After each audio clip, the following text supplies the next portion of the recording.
Film की शुरुआत में हमें प्रिंसेस ईवा दिखती है जो एक आदमी को किंग शोरन की कहानी सुनते हुए देख रही होती है। किंग शोरन के पास एक जादुई ताज होता है जो किसी भी इच्छा को पूरी करने की ताकत देता है। ये ताज सपनों को हकीकत बना सकता है और इसे पाने की चाहत बहुत लोगों में थी।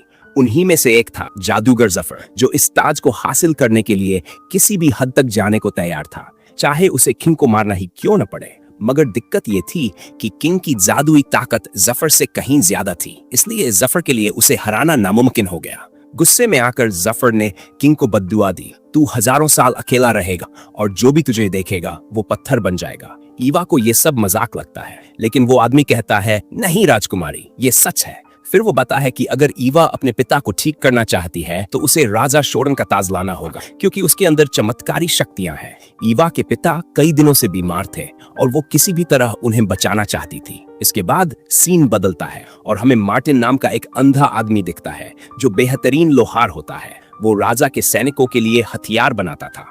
एक दिन जब वो अपने काम में लगा था तब एक आदमी आया और पूछा, क्या राजा युद्ध की तैयारी कर रहा है?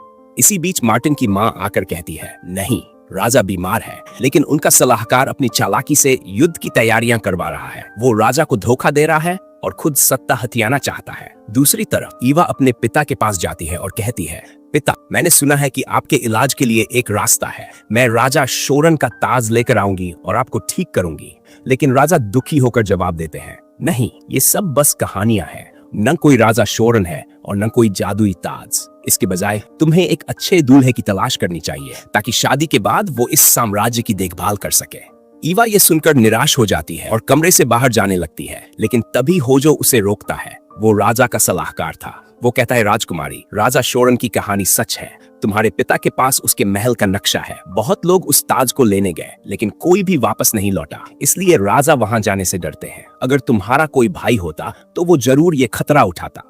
ईवा को होजो की बात पर थोड़ा शक होता है कि वो कोई चाल चल रहा है, लेकिन फिर भी वो रात को अपने पिता के कमरे में जाकर चोरी छिपे नक्शा निकाल लेती है और घोड़े पर सवार होकर ताज की तलाश में निकल पड़ती है। वो एक लंबा गाउन पहन लेती है ताकि कोई उसे पहचान न सके। महल के गार्ड उसे चोर समझकर रोकने की कोशिश करते हैं, लेकिन वो घोड़ा तेज भगाकर निकल जाती है। होजो ये सब देखता रहता है, लेकिन वो उसे रोकने की कोशिश नहीं करता। इसके बजाय वो सीधा राजा के पास जाकर कहता है, राजकुमारी भाग गई है और राजा शोरन का ताज लाने जा रही है। राजा घबरा जाते हैं और तुरंत अपने सैनिकों को भेजने का आदेश देते हैं। मुझे मेरी बेटी सही सलामत वापस चाहिए। होजो राजा से कहता है, मुझे आदेश देने का हक नहीं है, लेकिन अगर आप मुझे राजा बना दें तो मैं आपकी बेटी को खोजने का जिम्मा ले सकता हूँ। राजा पहले से ही बीमारी और ईवा की चिंता में परेशान था, इसलिए उसने फैसला किया कि जब तक ईवा वापस नहीं आती तब तक होजो ही राज्य संभालेगा। होजो को आखिरकार वो मिल गया जो वो चाहता था। उसे पता था कि जो भी शोरन के महल की तलाश में गया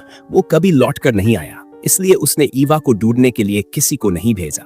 इसके बाद होजो अपने कमरे में गया और एक जादुई आईने के सामने खड़ा हो गया। उसने आईने से कहा, अब मैं इस राज्य का राजा हूँ। जल्द ही मैं बाकी राज्यों पर भी कब्जा कर लूंगा और पूरी दुनिया पर राज करूंगा। आईने से एक रहस्यमयी आवाज आई, राजकुमारी शोरन के महल की ओर बढ़ रही है। तुम्हें उसे रास्ते में ही रोकना होगा ताकि वो कभी वापस ना सके। दूसरी ओर जंगल में मार्टिन, जो एक बेहतरीन लोहार था, अपनी अंधेरी दुनिया के बावजूद हर काम पूरी मेहनत से करता था। इस बार वो एक क्रिसमस ट्री लेकर आया था, लेकिन उसकी माँ ने गुस्से में कहा, हर बार अपनी जान को खतरे में डालने की क्या जरूरत है? मार्टिन मुस्कुराकर बोला, माँ, घबराओ मत। मैं देख नहीं सकता, लेकिन मेरी बाकी इंद्रियां बहुत तेज हैं। मैं हर काम कर सकता हूँ।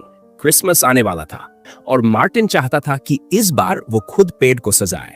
उधर ईवा उसी शहर में पहुंच चुकी थी। उसे अपनी तलवार की धार तेज करवानी थी और अपने घोड़े के लिए नई नाल बनवानी थी। जब उसने किसी से अच्छे लोहार के बारे में पूछा तो लोग उसे मार्टिन के पास ले गए। मार्टिन ने पूछा, मैं आपकी क्या मदद कर सकता हूँ?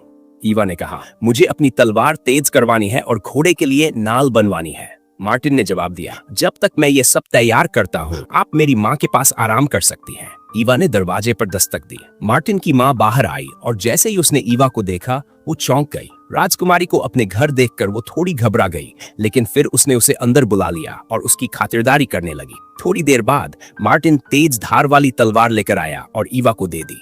ईवा ने कहा, मैं राजा शोरन के महल जा रही हूँ। ये सुनकर मार्टिन की माँ डर गई और बोली, बेटी, वहां जाने वाले कभी वापस नहीं आते। तुम इतना बड़ा खतरा क्यों उठाना चाहती हो? ईवा ने जवाब दिया, मुझे अपने पिता को ठीक करना है। इसके लिए मुझे किसी भी खतरे से गुजरना पड़े तो मैं तैयार हूँ। मार्टिन की माँ समझ गई कि ईवा को रोकना मुश्किल है। उसने कहा, ठीक है, लेकिन रात हो चुकी है, तुम यहीं रुक जाओ, सुबह सफर जारी रखना बेहतर होगा। ईवा आराम करने चली गई। इधर मार्टिन अपनी माँ से कहता है, माँ, मैं भी राजकुमारी के साथ जाऊंगा। उसकी माँ नाराज होकर बोली, क्या तुम पागल हो गए हो? मैं तुम्हें इस खतरनाक सफर पर नहीं जाने दूंगी। मार्टिन ने गंभीर होकर कहा, माँ, हम उसे अकेले वहां नहीं जाने दे सकते। मार्टिन की जिद देखकर उसकी माँ चिंता में पड़ गई। उसे समझ नहीं आया कि उसे कैसे रोका जाए, इसलिए उसने चुपचाप उसकी चाय में नींद की दवा मिला दी। मार्टिन उस दिन लेट उठा और जैसे ही उसने अपनी माँ से ईवा के बारे में पूछा, उसे पता चला कि वो तो सुबह सुबह ही चली गई थी। उसे तुरंत शक हुआ कि माँ ने ही उसे रोका होगा ताकि वो ईवा से न मिल पाए। लेकिन अब वो उसकी खुशबू के पीछे पीछे चल पड़ा और एक जगह पहुंचा जहां उसे ईवा का रूमाल मिला।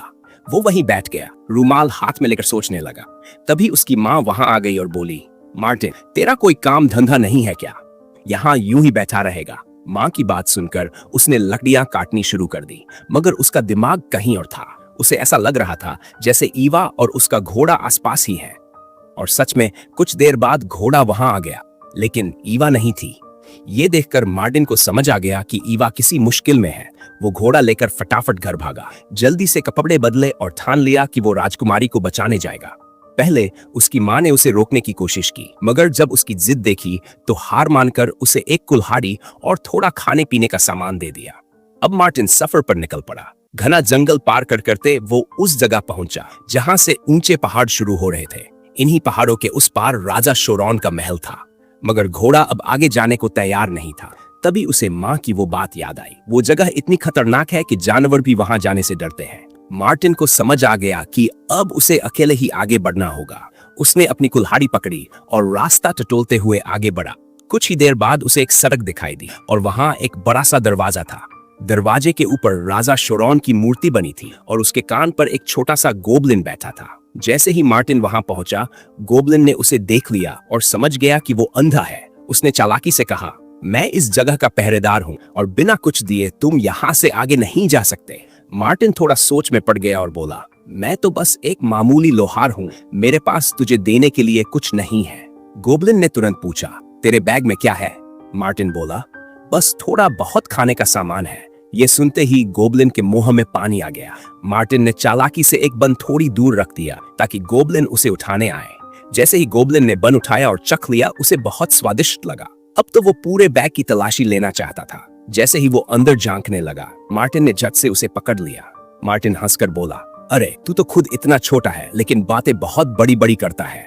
गोबलिन बोला, भूख बहुत तेज लगती है, लेकिन जंगल में कई कई दिन तक खाने को कुछ नहीं मिलता।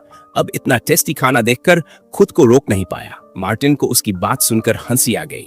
उसने उसे एक और बन दे दिया। गोबलिन खुश हो गया और बोला, मैं तेरी मदद करूंगा। मुझे पता है कि तू राजकुमारी को खोज रहा है। फिर उसने बताया, आगे तुझे एक चुड़ैल मिलेगी जो तुझे राजकुमारी के बारे में बता सकती है, मगर उसके झांसे में मत आना। अगर वो तुझे अपने घर ले जाए तो उसकी बिल्ली भी साथ ले आना। मार्टिन उसकी बात सुनकर आगे बढ़ गया, लेकिन उसे नहीं पता था कि वो छोटा सा गोबलिन अब भी उसके पीछे पीछे चल रहा था, बस खाने की तलाश में। थोड़ी दूर जाने के बाद उसे एक नदी मिली। मार्टिन ने कुल्हाड़ी से पानी की गहराई नापी और देखा कि नदी बहुत गहरी नहीं है। उसने अपने कपड़े उतारे, नदी पार की और दूसरी तरफ जाकर फिर से कपड़े पहन लिए। अब उसने सफर जारी रखा। कुछ ही देर बाद उसे वही चुड़ैल मिल गई जिसके बारे में गोबलिन ने बताया था। उसका चेहरा बहुत अजीब था। मार्टिन ने पूछा, तुमने राजकुमारी को यहाँ से जाते देखा है? चुड़ैल बोली, हो सकता है, लेकिन मुझे याद नहीं। मैं सब कुछ अपनी डायरी में लिखती हूँ। अगर तुझे जानना है तो मेरे घर चल, मैं डायरी देखकर तुझे बता दूंगी। मार्टिन उसकी बातों में आ गया और उसके साथ घर चला गया। चुड़ैल ने उसे एक स्टूल पर बैठाया और मन में सोचा, आज इस अंडे को पकाकर खाऊंगी। फिर उसने दूध में कुछ दवाई मिला दी और मार्टिन को दे दिया। लेकिन जैसे ही मार्टिन ने दूध की खुशबू ली, उसे शक हुआ। उसे गोबलिन की चेतावनी याद आ गई। उसने तुरंत बहाना बनाया, बाहर कुछ आवाज आ रही है, शायद कोई तुझे बुला रहा है। चुड़ैल बाहर भागी, लेकिन वहां कोई नहीं था। इसी बीच मार्टिन ने चुपके से अपना दूध चुड़ैल के कप से बदल दिया। जब वो लौटी तो बोली, अरे बाहर तो कोई नहीं था, खैर जल्दी से दूध पी ले। मार्टिन ने दूध पी लिया और एक्टिंग करने लगा जैसे बेहोश हो गया हो। चुड़ैल खुश हो गई और सोचने लगी, अब इसे पकाकर खाऊंगी।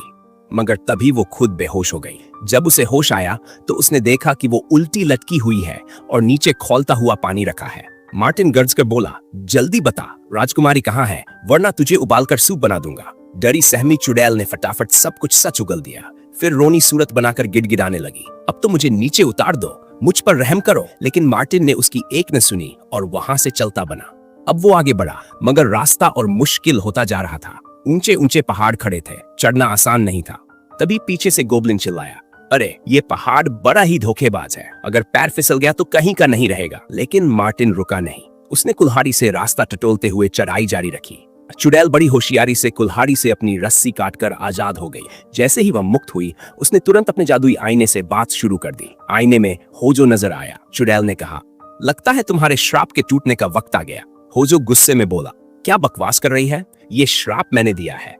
मैं असली जफर हूँ, वो जादूगर जिसने इसे बनाया था। मैं हजारों सालों से जिंदा हूँ, तो मेरा जादू कैसे खत्म हो सकता है। चुड़ैल हंसकर बोली, अगर कोई इंसान बिना देखे राजा शोरॉन के साथ एक दिन बिता ले तो श्राप टूट जाएगा। और अब एक आदमी जिसका नाम मार्टिन है तेरे जादू को खत्म करने वाला है, क्योंकि वो अंधा है और शोरॉन के महल की तरफ बढ़ रहा है। ये सुनकर होजो को गुस्सा आ गया। उसने तुरंत अपनी काली ताकत का इस्तेमाल करके मार्टिन का पीछा करना शुरू कर दिया। इस वक्त मार्टिन एक ऊंचे और खतरनाक पहाड़ पर चढ़ रहा था। उसे जरा भी दिखता नहीं था, फिर भी वह हिम्मत से आगे बढ़ रहा था। ये देखकर होजो को हैरानी हुई। उसने गोब्लिन पर जादू किया और उसे पत्थर बना दिया ताकि वह मार्टिन की मदद न कर सके। इसके बाद होजो ने अपने काले जादू से मार्टिन को पहाड़ से नीचे गिरा दिया, मगर गिरने से पहले ही उसने गोब्लिन की आवाज में कहा, अरे तू गिरने वाला था, लेकिन मैंने तुझे बचा लिया, अब कम से कम धन्यवाद तो कर। भोले भाले मार्टिन ने तुरंत शुक्रिया कहा। होजो फिर बोला, अगर तू राजा शोरॉन को मार देगा तो श्राप टूट जाएगा और राजकुमारी को भी बचा लेगा। मार्टिन ने यह सुना और अपनी यात्रा जारी रखी। काफी मेहनत के बाद उसने वह ऊंचा पहाड़ पार कर लिया और राजा शोरॉन के गुफानुमा महल तक पहुंच गया। महल के अंदर चारों तरफ पत्थर की मूर्तियां खड़ी थीं। वजह थी राजा शोरॉन की डरावनी ताकत। जो भी उसकी आंखों में झांकता वो पत्थर का बन जाता। मार्टिन धीरे धीरे चलता हुआ उन मूर्तियों को छूने लगा। तभी उसे एक मूर्ति से जानी पहचानी खुशबू महसूस हुई। अरे ये तो राजकुमारी ईवा है, उसने हैरानी से कहा। उसी वक्त राजा शोरॉन की नजर मार्टिन पर पड़ी और वो चौंक गया। ये पत्थर क्यों नहीं बना? शोरॉन ने आश्चर्य से पूछा। मार्टिन हल्का सा मुस्कुराया और बोला, क्योंकि मैं देख नहीं सकता, मैं अंधा हूँ। तुम्हारी आंखों का असर मुझ पर नहीं होगा। मैं यहाँ तुम्हारे श्राप को खत्म करने आया हूँ। राजा शोरॉन ने गहरी सांस ली और उदासी से बोला, अगर तुम सच में मेरा श्राप हटाना चाहते हो तो बताओ क्या करोगे? मार्टिन ने जवाब दिया, मुझे बताया गया है कि अगर तुम्हें मार दिया जाए तो ये श्राप हट जाएगा। शोरॉन, जो पहले ही अकेलेपन से तंग आ चुका था, बोला, अगर मेरी मौत से सबकी भलाई होती है तो मुझे कोई आपत्ति नहीं। मैंने कभी किसी को नुकसान नहीं पहुंचाया, फिर भी मुझे इस तकलीफ से गुजरना पड़ा। मार्टिन ने कुल्हाड़ी उठाई, लेकिन उसका दिल नहीं माना। उसने खुद से कहा, अगर इसने किसी का बुरा नहीं किया तो इसे मारना गलत होगा, कोई और तरीका जरूर होगा। तभी अचानक जादूगर जफर वहां आ गया और गुस्से से चिल्लाया, तूने राजा को नहीं मारा, तुझे इसकी सजा मिलेगी। उसने अपने काले जादू से मार्टिन पर हमला किया, जिससे वह जमीन पर गिर पड़ा। लेकिन मार्टिन तुरंत खड़ा हुआ और समझ गया कि उसे धोखा दिया गया था। वो गोब्लिन नहीं बल्कि कोई और था जो मुझे राजा को मारने के लिए कह रहा था। यह सुनकर जेफर और गुस्से में आ गया और मार्टिन को काले जादू में कैद कर लिया। जब मार्टिन की जान खतरे में थी तो शोरॉन ने अपनी कुल्हाड़ी उसकी तरफ फेंकी। मार्टिन ने तुरंत कुल्हाड़ी उठाई और जफर पर वार कर दिया। जफर के शरीर से काला धुआं निकलने लगा। वह चीखने लगा, नहीं, ऐसा नहीं हो सकता। थोड़ी देर में जफर राख में बदल गया और जब धुआं हटा तो वहां सिर्फ एक छोटा सा चूहा बचा था। तभी मार्टिन की बिल्ली, जिसे वह चुड़ैल के घर से लाया था, झपट कर उस चूहे को खा गई। जफर का हमेशा के लिए अंत हो गया। जैसे ही जफर मरा, शोरॉन का श्राप भी खत्म हो गया। सभी पत्थर की मूर्तियां फिर से इंसान बन गई। शोरॉन ने मार्टिन की बहादुरी देखकर कहा, तुमने मुझे आजाद कर दिया, बताओ तुम्हें क्या इनाम चाहिए? मार्टिन बोला, मैं यहाँ सिर्फ राजकुमारी ईवा को बचाने आया था, मुझे किसी इनाम की जरूरत नहीं। शोरॉन को उसकी सच्चाई और निस्वार्थता पसंद आई। उसने कहा, तुमने जो किया उसका इनाम मैं खुद दूंगा। इसके बाद शोरॉन ने अपने जादू से मार्टिन की आंखों की रोशनी वापस लौटा दी। जब मार्टिन ने पहली बार अपनी आंखों से दुनिया को देखा तो उसकी खुशी का ठिकाना न था। वे जाने ही वाले थे कि शोरॉन ने उन्हें रोककर कहा, मैं अब बूढ़ा हो गया हूँ और इस राज्य को एक अच्छा राजा चाहिए। मैं चाहता हूँ कि तुम और राजकुमारी ईवा इस राज्य के राजा और रानी बनो। सभी लोगों ने खुशी से यह सुना और तालियां बजाई। ईवा और मार्टिन ने पहले अपने माता पिता से मिलने जाने का वादा किया। शोरॉन ने अपनी शक्ति से उन्हें घर पहुंचा दिया। वहां राजा अब पूरी तरह स्वस्थ हो चुका था और खुशी से अपनी बेटी को गले लगाया। कुछ समय बाद मार्टिन और ईवा की शादी हुई और उन्होंने शोरॉन के राज्य पर शासन करना शुरू कर दिया। उनके राज में शांति और खुशहाली थी और इस तरह कहानी एक शानदार और सुखद अंत के साथ खत्म हुई। अगर आपको ये कहानी पसंद आई हो तो इस वीडियो को लाइक करना और चैनल को सब्सक्राइब करके बेल आइकन जरूर दबाना ताकि आपको नई वीडियो के अपडेट्स मिलते रहें।